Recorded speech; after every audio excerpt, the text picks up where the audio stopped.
Question number 28. A mass M remains steady on an inclined plane. Draw the free body diagram and write the equation of motion.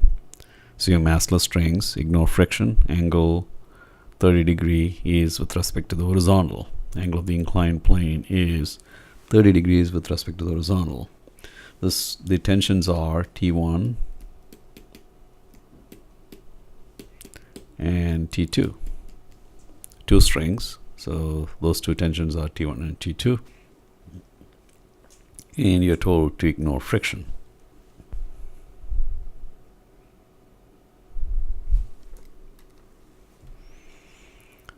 Alright, so whenever an object is kept on an inclined plane,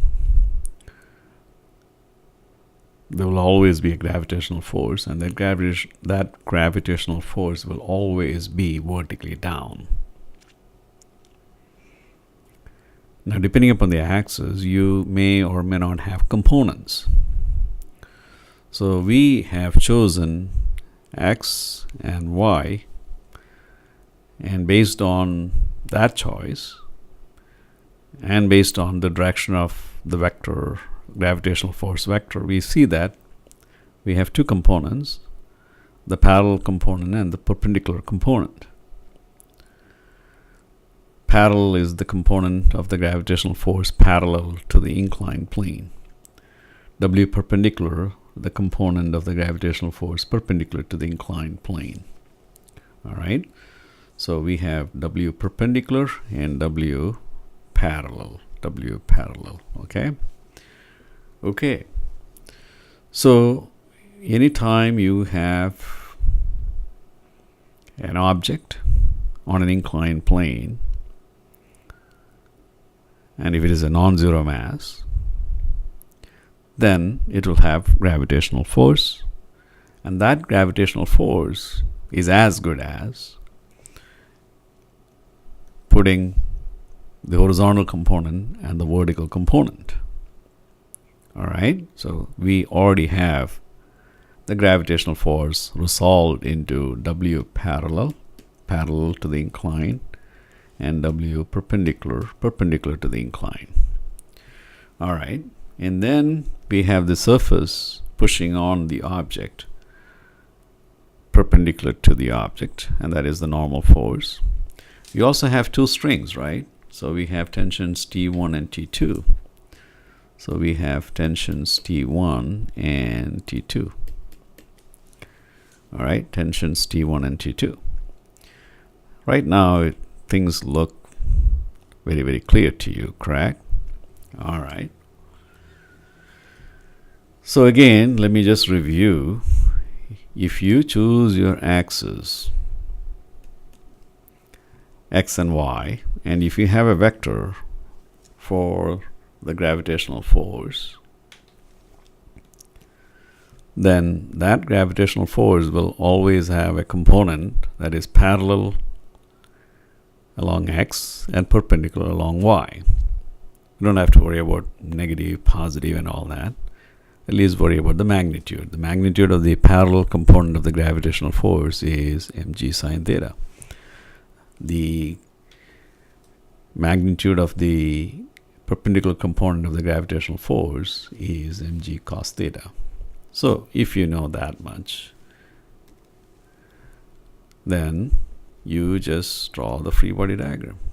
Here is your mass, tension T1. We don't know what tension T1 and T2 are, but we know that the component, the length of T2 plus length of T1 should be equal to the length of the parallel component of the gravitational force. So put that squiggly line pretty big. All right, so this is W parallel, and then so you say, so this is X and this is Y. Net force along the horizontal is equal to mass times acceleration. Acceleration is 0. So what can you say about net force along the horizontal? 0.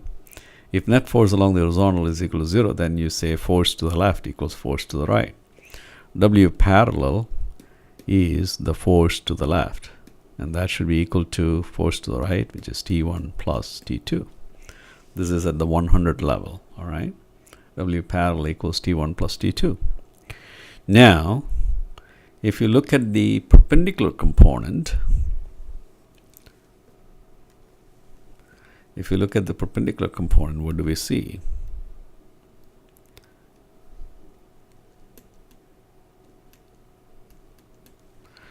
That is a very weird normal force, and the perpendicular component of the gravitational force, which is W perpendicular. Net force along the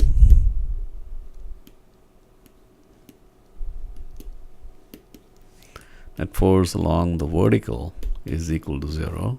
So you say normal force equals the perpendicular component of the gravitational force. That's at the 100 level, all right? Now let's look at the 200 level. At the 200 level, the trig is involved. So again, we draw the object. Then you have tensions T1 and tension T2. And then the parallel component of the gravitational force is going to be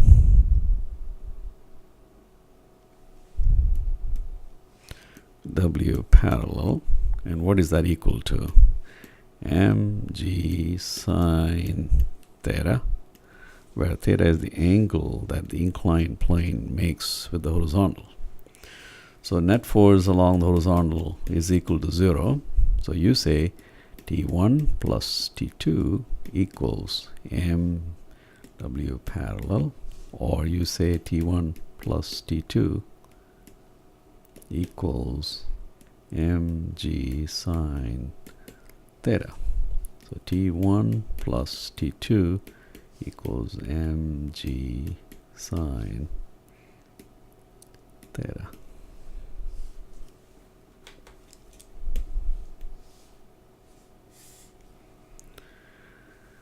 Okay.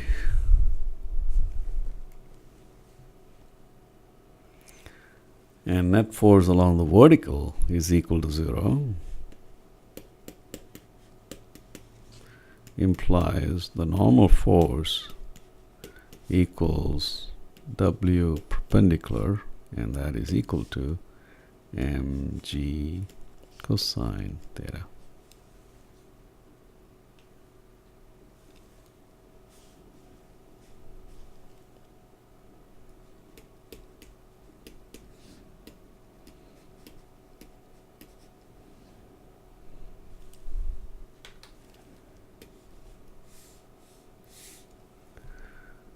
Okay, and don't forget, this is the normal force, and this is the component of the gravitational force perpendicular to the inclined plane. And this is George Mathew signing off. Good luck. Hey, pumpkin.